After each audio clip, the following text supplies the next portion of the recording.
ತಿಪ್ಪರಾಜು ಬರ್ತಿದ್ದಾರೆ. ಇವತ್ತು ನಾವು ಸಭೆ ಅಲ್ಲ, ಏನು ಕಳೆದ ವಾರ ನಾವು ಸಭೆ ಸೇರಿದ್ವಿ 17 ಜನ. ಈಗಾಗಲೇ ಸುಮಾರು 55 ಮಾಜಿ ಶಾಸಕರು ಎಲ್ಲರನ್ನು ಸಂಪರ್ಕ ಮಾಡಿ ನಾವೆಲ್ಲ ವಾಟ್ಸಪ್ ಗ್ರೂಪ್ ಮಾಡಿದ್ವಿ.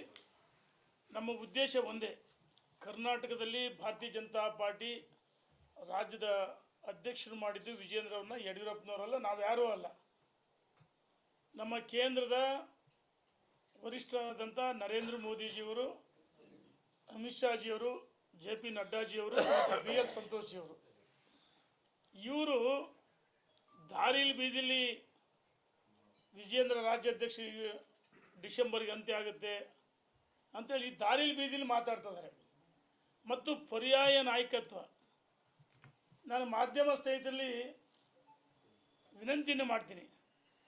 ಮಾಧ್ಯಮದ ಸ್ನೇಹಿತರು ಏನು ಮಾಡ್ತಾರೆ, ನೀವು ಅವ್ರನ್ನ ಬಿಂಬಿಸ್ತಾ ಇದ್ರಿ, ನಾವು ಅನ್ಯತೆ ಭಾವಿಸ್ಬೇಡಿ. ವಿಜೇಂದ್ರ ವ್ಯಕ್ತಿ ಅಲ್ಲ, ವಿಜೇಂದ್ರ ಒಬ್ಬ ವ್ಯಕ್ತಿ ಅಲ್ಲ, ಭಾರತೀಯ ಜನತಾ ಪಾರ್ಟಿಯ ರಾಜ್ಯದ ಅಧ್ಯಕ್ಷರು. ವಿಜೇಂದ್ರನ ಪ್ರಶ್ನೆ ಮಾಡ್ತಾರೆ, ಇದು ನರೇಂದ್ರ ಮೋದಿಯವರಿಗೆ ಮತ್ತು ನಮ್ಮ ಉಳಿದಂಥ ನಾಯಕರಿಗೆ ಪ್ರಶ್ನೆ ಮಾಡ್ದಂಗೆ. ಅವರಿಗೆ ವಿಜೇಂದ್ರ ಬೈಯೋದು ಒಂದೇ, BJPಗೆ ಬೈಯೋದು ಒಂದೇ, ಮತ್ತು ನಮ್ಮ ರಾಷ್ಟ್ರೀಯ ನಾಯಕರು ಬೈಯೋದೊಂದೇ. ಅಂದರೆ ಇವ್ರು ಯಾರನ್ನು ಟೀಕೆ ಮಾಡ್ತಾರೆ, ವಿಜೇಂದ್ರ ಟೀಕೆ ಮಾಡ್ತಾರಲ್ಲ. ಯಾರನ್ನು ಅಧ್ಯಕ್ಷರು ಮಾಡಿದ್ರು ಆ ಮಹಾನ್ ನಾಯಕರನ್ನು 3 ಬಾರಿ ಪ್ರಧಾನಮಂತ್ರಿಯಾಗಿ ವಿಶ್ವ ಮೆಚ್ಚಿದ ನರೇಂದ್ರ ಮೋದಿಜಿಯವ್ರನ್ನ ನಮ್ಮ ಭಾರತೀಯ ಜನತಾ ಪಾರ್ಟಿ ಸಂಘಟನೆ ಬಲವರ್ಧನೆ ಮಾಡೋಕ್ಕೆ ಅಮಿತ್ ಶಾ ಚಾಣಕ್ಯ ಅಂತ ಕರಿತೀವಿ.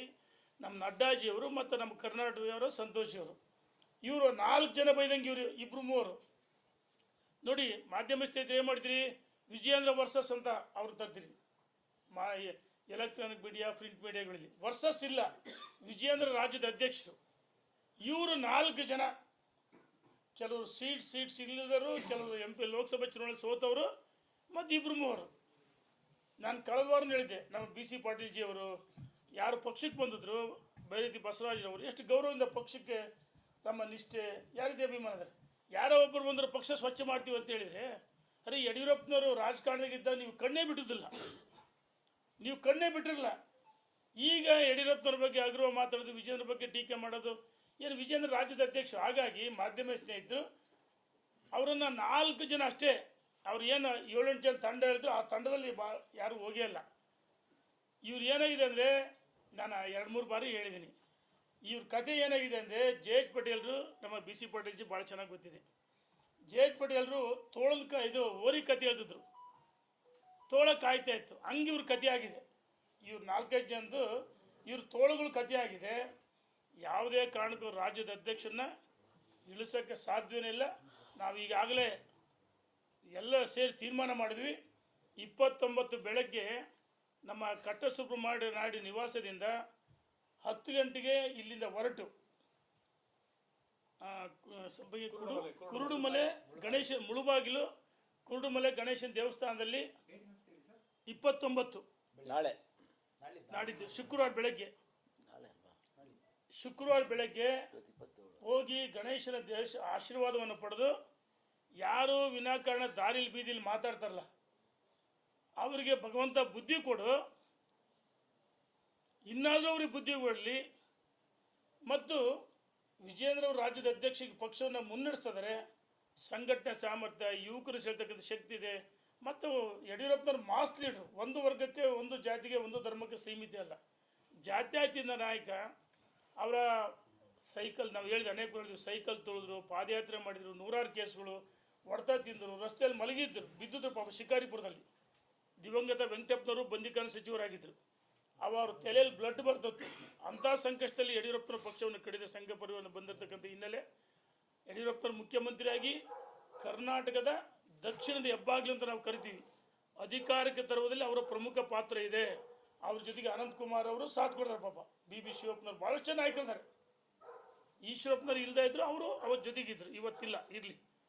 ಆದರೆ ಪಕ್ಷವನ್ನು ಕಟ್ಟಿದಂಥ ನಾಯಕರ ವಿರುದ್ಧ ಮಾತಾಡ್ತಾರಂದರೆ ಇದು ರಾಷ್ಟ್ರೀಯ ನಾಯಕರಿಗೆ ಅಪಮಾನ ಮಾಡಿದಂಗೆ. ಮತ್ತು ನಾವೇನು ಹೇಳಿದ್ವಿ, 29ಕ್ಕೆ ಬೆಳಗ್ಗೆ ದರ್ಶನವನ್ನು ಪಡೆದು ಅಲ್ಲಿಂದ ನೇರವಾಗಿ ಮೈಸೂರಿಗೆ ತೆರಳ್ತಾ ಇದ್ವಿ. ಮೈಸೂರಿಗೆ ತೆರಳಿ 30ನೇ ತಾರೀಕು ಬೆಳಗ್ಗೆ ತಾಯಿ ಚಾಮುಂಡಿ, ಈ ನಾಡದೇವತೆ ಆಶೀರ್ವಾದವನ್ನು ಪಡೆದು, ದೇವಿ ದರ್ಶನವನ್ನು ಪಡೆದು, ಆಶೀರ್ವಾದವನ್ನು ಪಡೆದು ಭಾರತೀಯ ಜನತಾ ಪಾರ್ಟಿ ಬಲವರ್ಧನೆ ಆಗಬೇಕು. ವಿಜೇಂದ್ರ ಸಾರಥ್ಯದಲ್ಲಿ ಮತ್ತೊಮ್ಮೆ ಭಾರತೀಯ ಜನತಾ ಪಾರ್ಟಿ ಅಧಿಕಾರಕ್ಕೆ ಬರಬೇಕು ಅಂದು ತೀರ್ಮಾನ ಮಾಡ್ತೀವಿ. ನಾವೆಲ್ಲರೂ ಇವತ್ತೇ ಗೊತ್ತಿಲ್ಲ, ಏನು ನಮ್ಮ ಕಾರವಾರದ ಮಾಜಿ ಶಾಸಕರು ವಿನಂತಿಯನ್ನು ಮಾಡಿದರೆ, ನೀವು ಮುರುಡೇಶ್ವರಕ್ಕೆ ಬರಬೇಕಂತ ಹೇಳಿರಿ.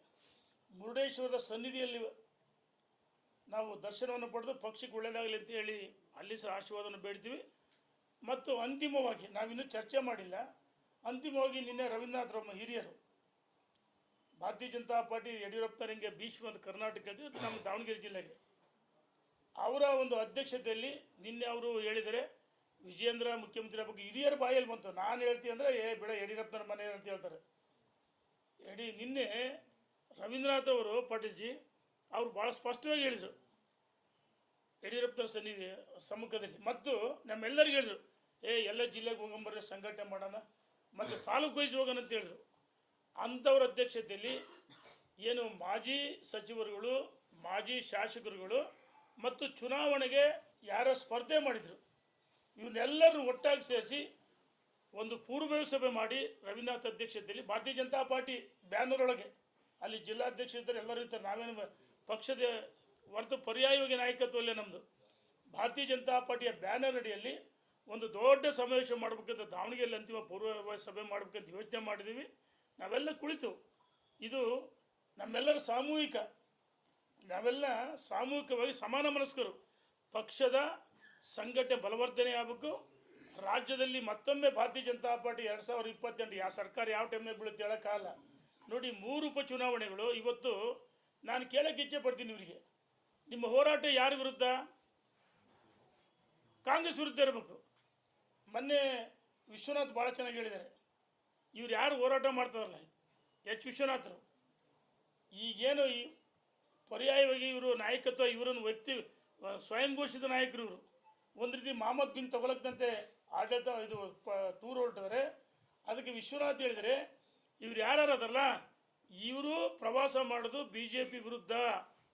ಸಿದ್ದರಾಮಯ್ಯನವರ ಮೋರ್ಚಾ ಅಂದರೆ ಅವರ ಅಡಿಯಾಳಾಗಿ ಮ್ಯಾಚ್ ಫಿಕ್ಸಿಂಗ್ ಮಾಡ್ಕೊಂಡು ಇವ್ರಿಗೇನು ಲಾಭ ಏನು ಕೆಲಸ ಮಾಡ್ಕೊಂಡು ಅವನ್ನೆಲ್ಲ ಮಾಡ್ಕೊಂಡು ಇವತ್ತು ಪಕ್ಷದ ವಿರುದ್ಧವಾಗಿ ಇವ್ರು ಹೇಳ್ತಾರೆ. ಪಕ್ಷ ನಾನು ಕೇಳೋಕ್ಕೆ ಇಚ್ಛೆ ಪಡ್ತೀನಿ, ನಿಮಗೆ BJP ಸಿಂಬಲ್ ಹೆಂಗೆ ಹಾಕಿದ್ದೀರ? ಅಲ್ಲಿ ಜಿಲ್ಲಾಧ್ಯಕ್ಷಗಳು ಎಲ್ಲ ವಿರೋಧ ಮಾಡ್ಯಾರ, ಎಲ್ಲ ನಾಯಕರು ವಿರೋಧ ಮಾಡ್ಯಾರ. ಹಾಗಾಗಿ ನಮ್ಮ ರಾಷ್ಟ್ರೀಯ ನಾಯಕರು ತಕ್ಷಣ ಇವ್ರಿಗೆ ಕಡಿವಾಣ ಹಾಕಬೇಕು, BJP ಬಲವರ್ಧನೆ ಆಗಬೇಕು. ಆ ನಿಟ್ಟಿನಲ್ಲಿ ನಾವು ಪ್ರವಾಸ ಮಾಡ್ತೀವಿ. ಉಳಿದಂಥ ಮಾಹಿತಿಯನ್ನು ನಮ್ಮ BC ಪಾಟೀಲ್ ಮಾತಾಡ್ತಾರೆ. ಇಲ್ಲ ನೀವು ಹೇಳ ಇಲ್ಲ BC ಪಾಟೀಲ್ ಅಣ್ಣ, ಒಂದು ನಿಮಿಷ BC ಪಾಟೀಲ್